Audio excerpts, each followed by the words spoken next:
You know, when you think about it, one of the most famous sit-downs really in royal history has to be this one, with, of course, the then BBC broadcaster Michelle Hussein. And even this turned out to be a negative, didn't it, in the land of Harry and Meghan. Now, in fairness, when you watch it back, what you do see is a man, in my opinion, that's very much in love. He's very much gushing. He couldn't be kinder, sweeter, or more engaging.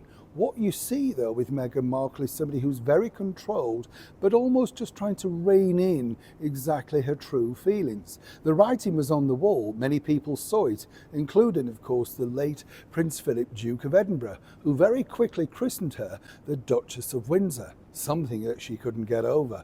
Incredible when you think. And more importantly, even now things are taking a turn for the worse. But the most famous line from that particular sit-down interview was Meghan's out and out reach, if you remember. The story was, well, she just asked, was he nice? But there's a missing bit, as ever. Let me explain.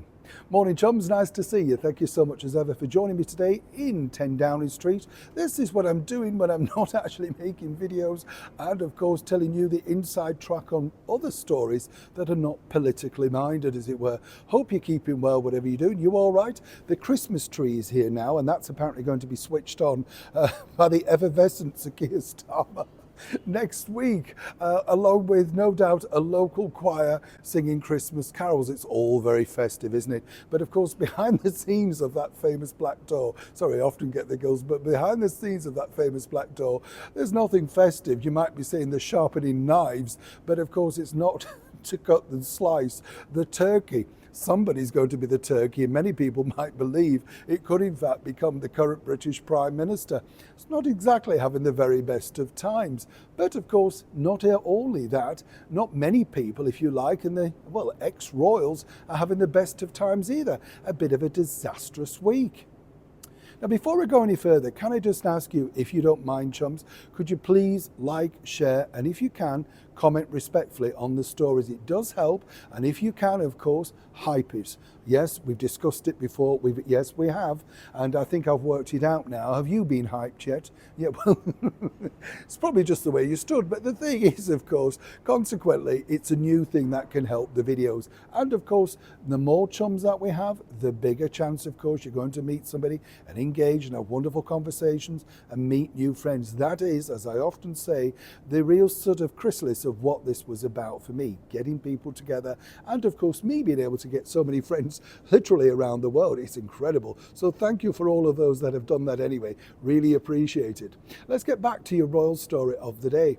This, as I say, is fascinating when you break this down and speaking to someone about exactly Meghan Markle's, well, response, if you like, because the story goes, doesn't it, that when she first met Prince Harry, the only thing that she wanted to know was, well, you know, the question that she wanted, was he nice? Now remember, this is Meghan who sat on camera with the BBC and basically said she didn't really know too much about the royal family, and she didn't really know too much about Prince Harry. They're not a thing in America. Not a thing. I mean, for any Americans watching this show, are they a thing in America?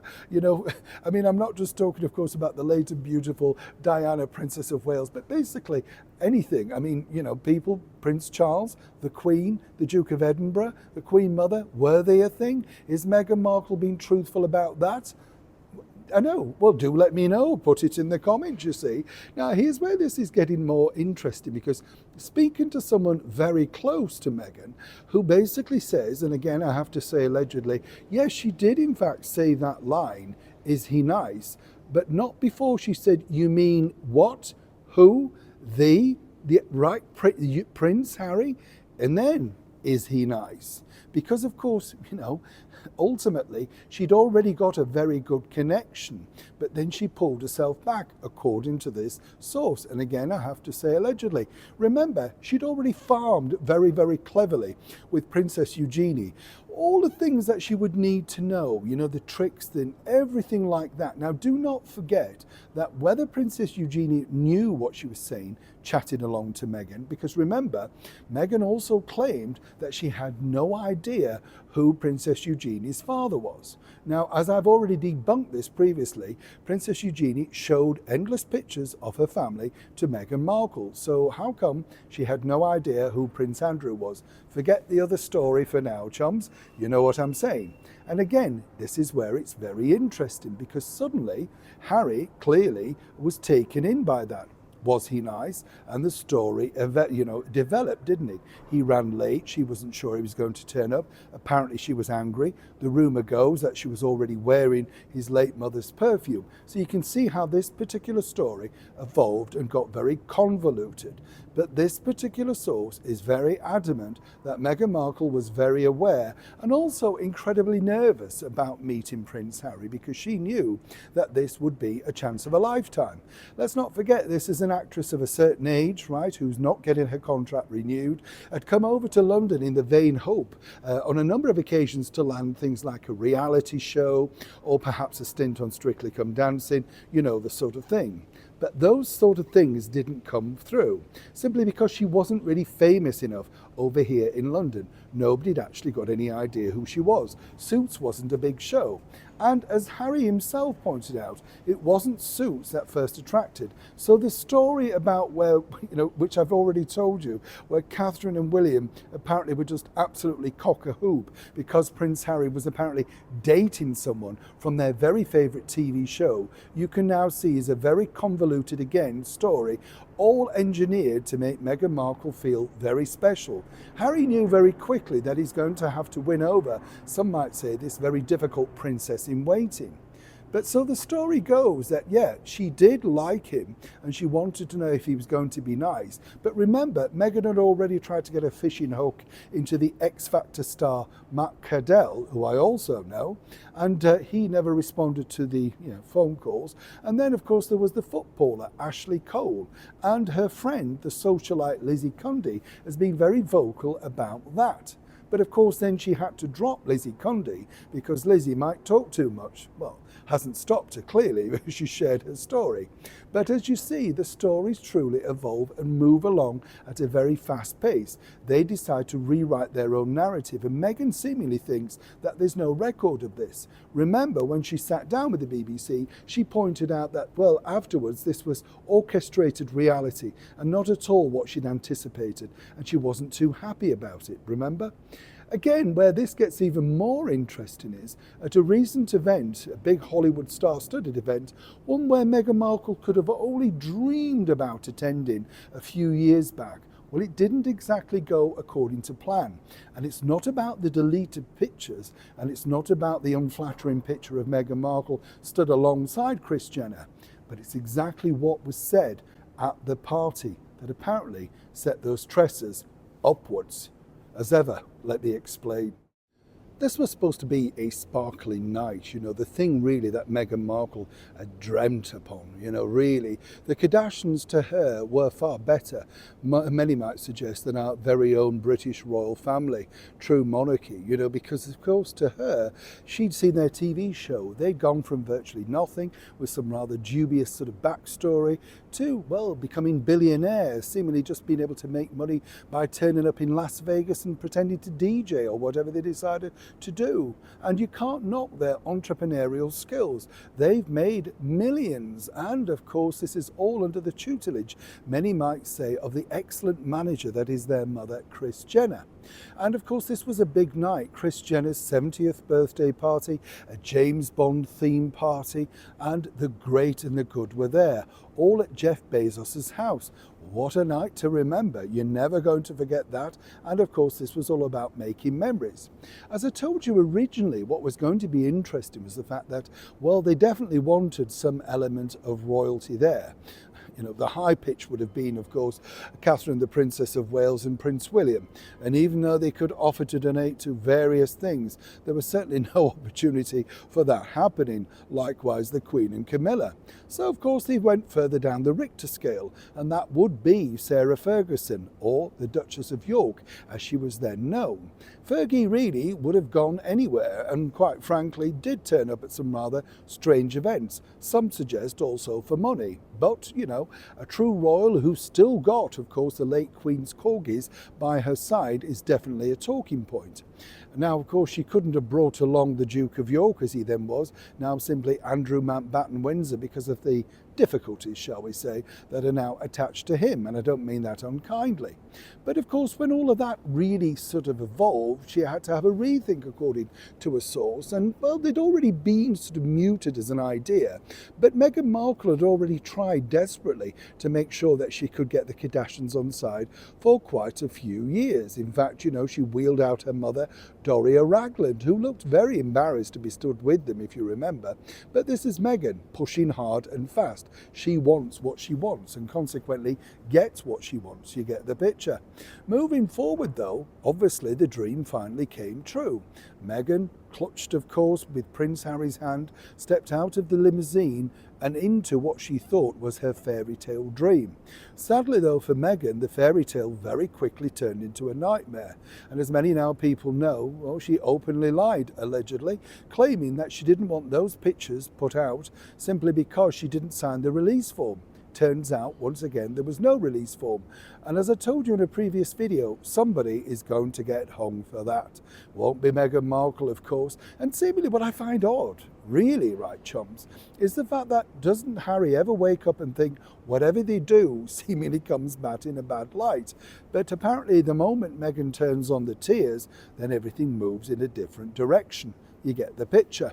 Now, here's where this gets really interesting, because cast your mind back to when Meghan Markle very famously not just cut off her own father, seemingly because he had the audacity to share a letter of which he allegedly didn't get paid for, but Meghan knew in the fullness of time that this letter might be leaked. So clearly she either knew her father well or knew the mindset of exactly what she was doing. You have to make your own mind up to work out exactly which side you think that's on. Now, I don't know about you, but for a man who's now, 80, I think he's definitely paid his penance, and the bottom line is he's not going to be around forever. You would have thought that Meghan may have wanted to forgive and forget. After all, she and Harry have recently been crowned humanitarians. Not much humanitarianism going on, really, when you look a little bit deeper. But then, if you remember, a couple of years back, sitting down with another magazine, of which gave her quite a few outfits to wear, The Cut, remember? She pointed out in that interview that, first of all, she could be coming back to Instagram, and also the fact that Harry had lost his father along the way in all of this. What all of this? Well, apparently just the fact that the royals didn't want to say, stop it, you know, when we will forgive you and we'll give you a huge apology. That was Meghan's, well, that's the problem, right? And Harry went on record basically saying that, in fact, the royals should either go and have therapy like him because they could all benefit from that. And you'll notice this, Meghan never points out her own misdemeanors regarding mental health. She only said that she only scratched the surface. She didn't say mental health, but of her story. You see how this works. But where it went a little bit twisted at the Kim Kardashian Kris Jenner party was the fact that obviously Harry liked what he saw. And I'm not just talking about Kris Jenner in that striking, beautiful red dress and looking resplendent after a very over £1 million facelift, right? He liked the fact that the Kardashians are a very close-knit family.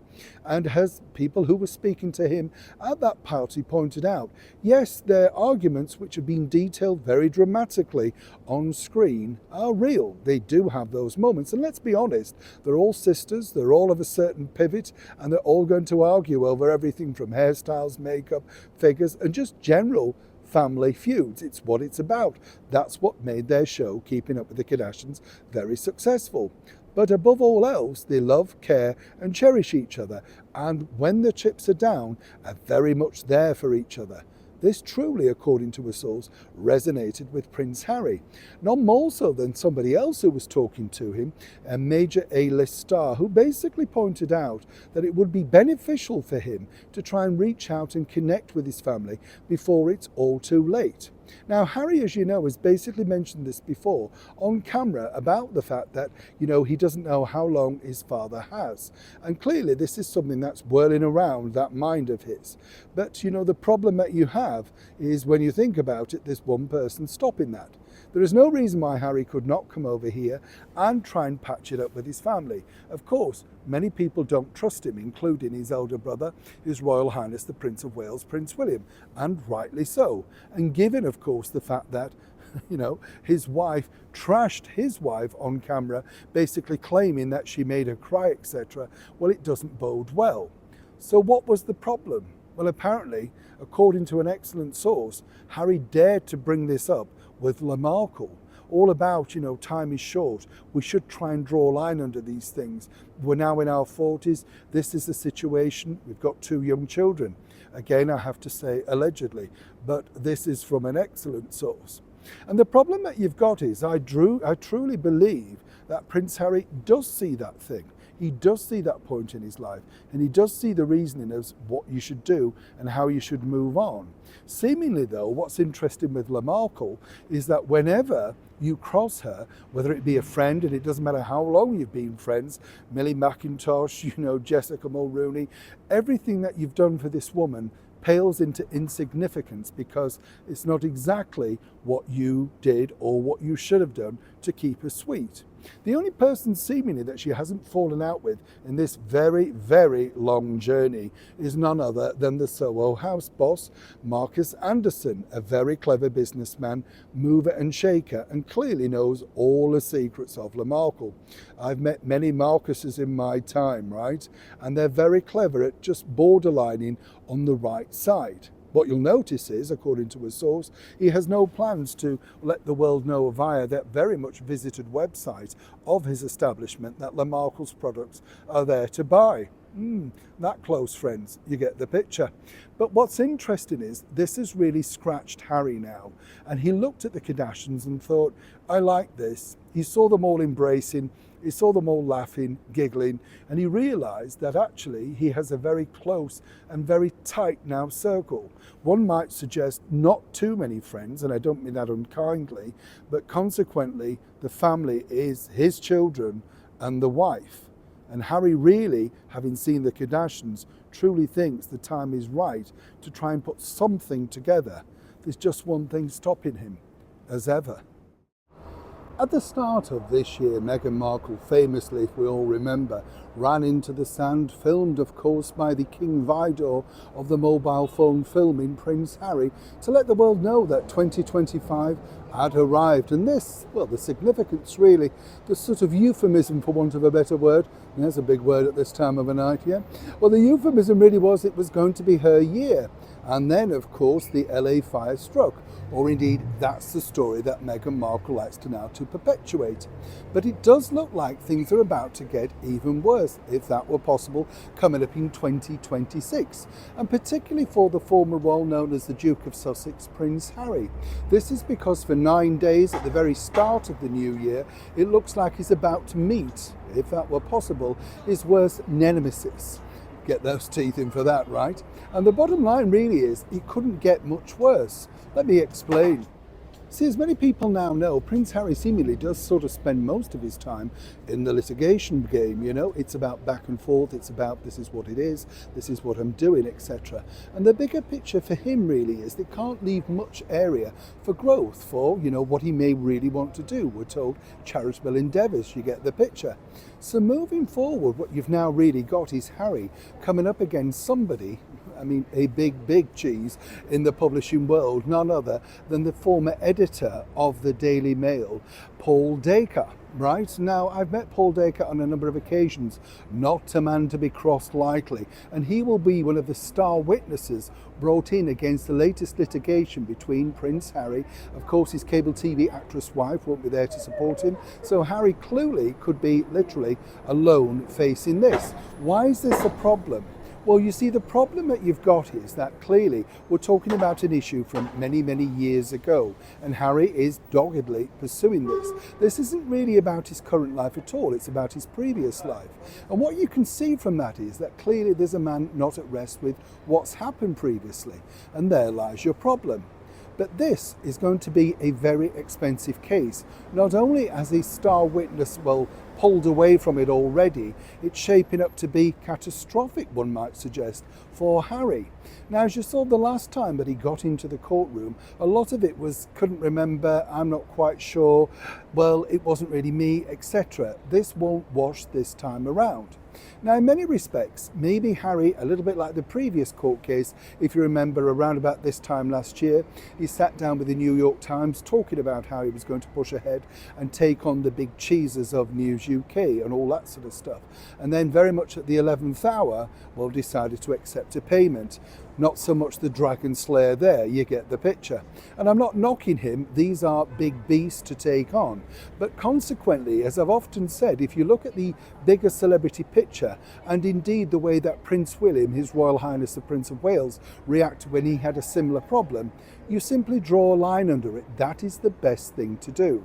You can't keep pushing ahead thinking that you can win everybody, because quite frankly, they have a bigger arsenal. Now, this has already cost Prince Harry a substantial amount of money. And as I've said to you before, dealing with lawyers of many levels, the bottom line is they see it as, oh yes, there's a possibility, I'm sure we could. It's never really cut and dry, because when you sit with a lawyer, they will never 100% say, yes, you could win this. There's always a wriggle room. We didn't know about that. If only we'd have known about this, the sort of thing. So Harry is chancing it out there alone against, as I say, one of the biggest former newspaper editors in the world. Not known for being exactly a walkover, staff coward, he came from a completely different generation and has a mind as sharp as a tack. He will remember exactly what's gone on during that particular period. And let's not forget, he's still very much in the game. As for Prince Harry, he's going to have a very, many people might suggest, unrestful Christmas, as his team gather around him to make sure that he's fighting fit to take on one of the biggest people in Fleet Street. Now, how do you think that's going to pan out over 9 days at the very start of 2026? At this stage, we're not quite sure if Harry's going to make an appearance, but many suspect he will, given the fact that he's very, very keen to make sure he comes out of this as a winner. Always good to share updates here on By Royal Appointment, and of course good to share them with you so that you know where you stand. Just over a week ago now, if you remember, there were big newspaper headlines about the former well-known as the Duchess of York, Sarah Ferguson, who's now without a title and, if you believe those stories, nowhere to live. Don't necessarily buy into that, because Sarah is incredibly rich independently. She has a lot of money, but like a lot of rich people, doesn't necessarily like snapping open a purse. Hence the reason that there were headlines like this. Apparently Sarah was gearing up to do a tell-all interview, perhaps in the style of Oprah Winfrey. Remember that sort of thing. She's already done Oprah, she's already done the books, and of course this would be a very big payday. And as I told you, they would snap open the wallets without a shadow of a doubt, because Sarah would have a good story. But what a lot of people missed about this particular story is a stipulation that is now, rearing its ugly head once again. And this is because they only really want to sit down with Sarah once they see the full Epstein files. You get the picture. So this is not going to be very, very fast, because once they've gone through all of that, naturally Sarah, her team, etc. will need to know exactly the direction of travel and what she's prepared or not prepared to talk about. Now, Sarah's already pointed out her worst endeavours have been the fact that she felt she was under pressure when she now posted, sent, whatever you want to call it, that email that really struck the end of her By Royal association.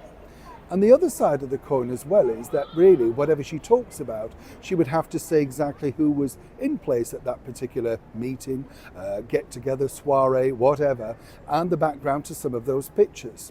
These people in these very tight-fisted broadcasting times will only really be looking at the juiciest of stuff.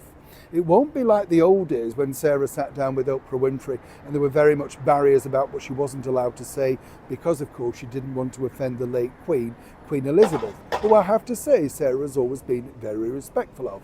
And let's not forget, she's still the keeper of the Queen's corgis. So for many people suspecting, where does this story go now? Well, quite frankly, it goes nowhere until the full release of the files. Yes, it could be a big payday, but as I've often said with Sarah Ferguson, at what cost? In a busy week that has been really catastrophic, to coin a phrase, for the former royal known as the Duchess of Sussex, a lot of people may have missed this particular element, one which I was told, well, literally made Meghan Markle once again blow something of a gasket. You see, really, it's something that she can't control, and it normally is a thing that happens previously in your past. It's about emotions, memories, and more importantly, the things that really matter to you. It really came to the fore over a year ago now, when you think of this as being bubbling around for some time, right? Simply because Prince Harry, as we now know, all thanks to those statements inside that judge's, court thing, the bottom line was really he kind of couldn't get over Chelsea Davy. He blamed the media for the fact that their relationship sort of fell apart, and ultimately, if it hadn't been for them, things, well, he didn't say it, but there it was virtually, wasn't it, in black and white. The person that he's now married to wouldn't possibly have been down the line, as it were, because I think he believed, and again, I have to say allegedly, that he'd found the one, but consequently, somebody else's fault as ever.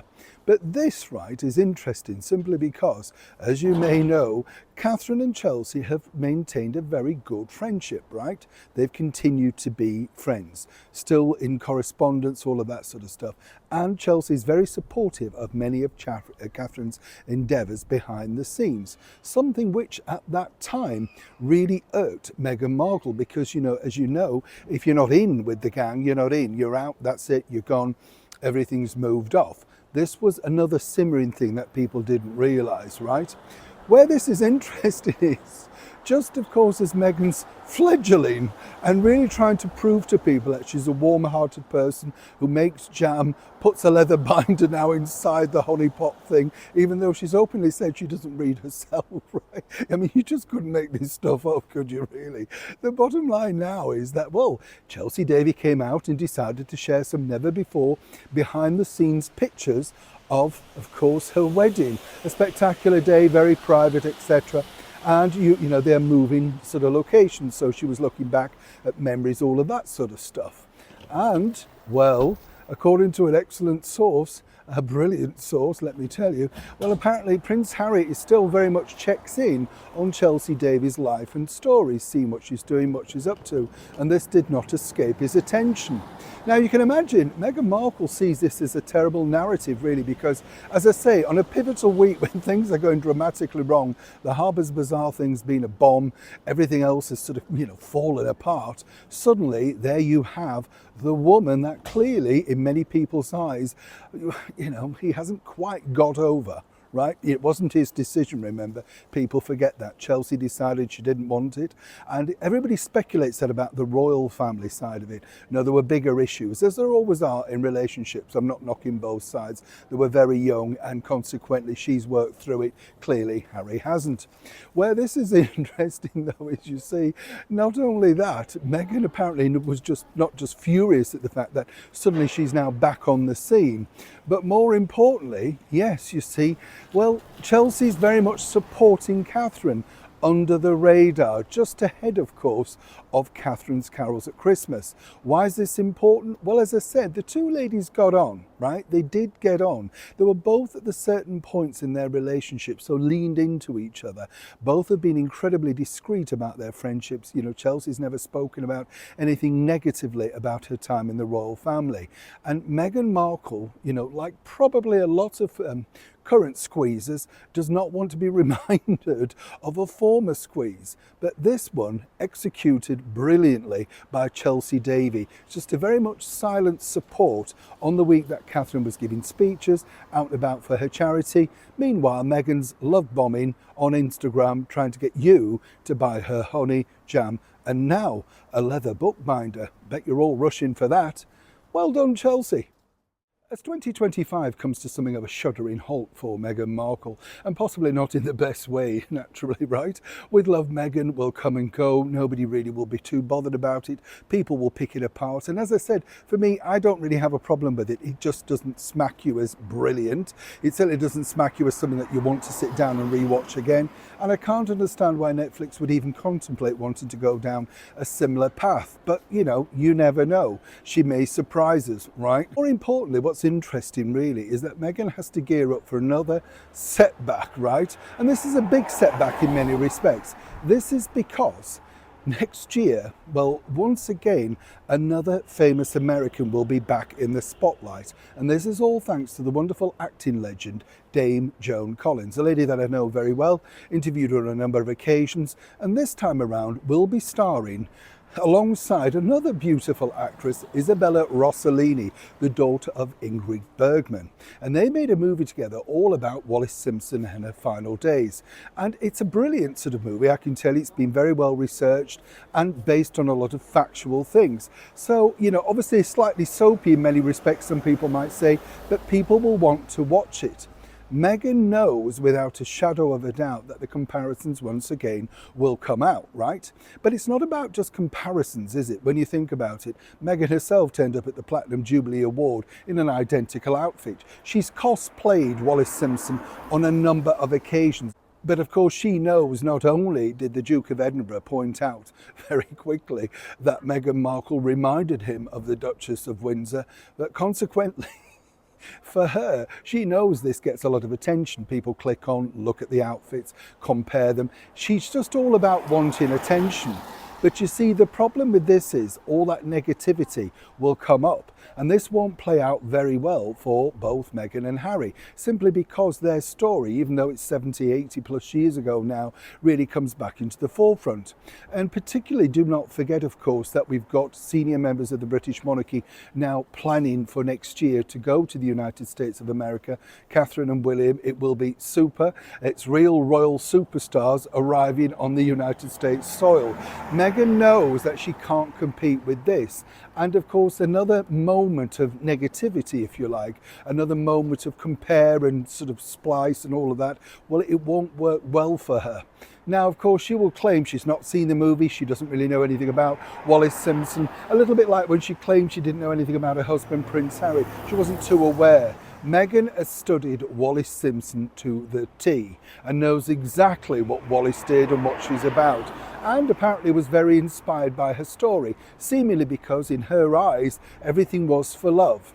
The hopeless romantic in many respects behind the scenes, but consequently this won't play out once again incredibly well. And what you've now got, as I say, in a very big year in 2026 for senior members of the British monarchy, is Meghan fighting once again, well, to be relevant. And really, how can you beat that? As I say, the movie opens in the early part of next year, and apparently both sparkling performances from all the cast, but in particular the 92-year-old legend that is Dame Joan Collins. As ever, chums, thank you so much for joining me today. And of course, if you can, as I said earlier on, please like, share and comment respectfully. And if you know how, do hype. And of course, until next time, please join me once again for a brand new By Royal appointment. I'll see you soon.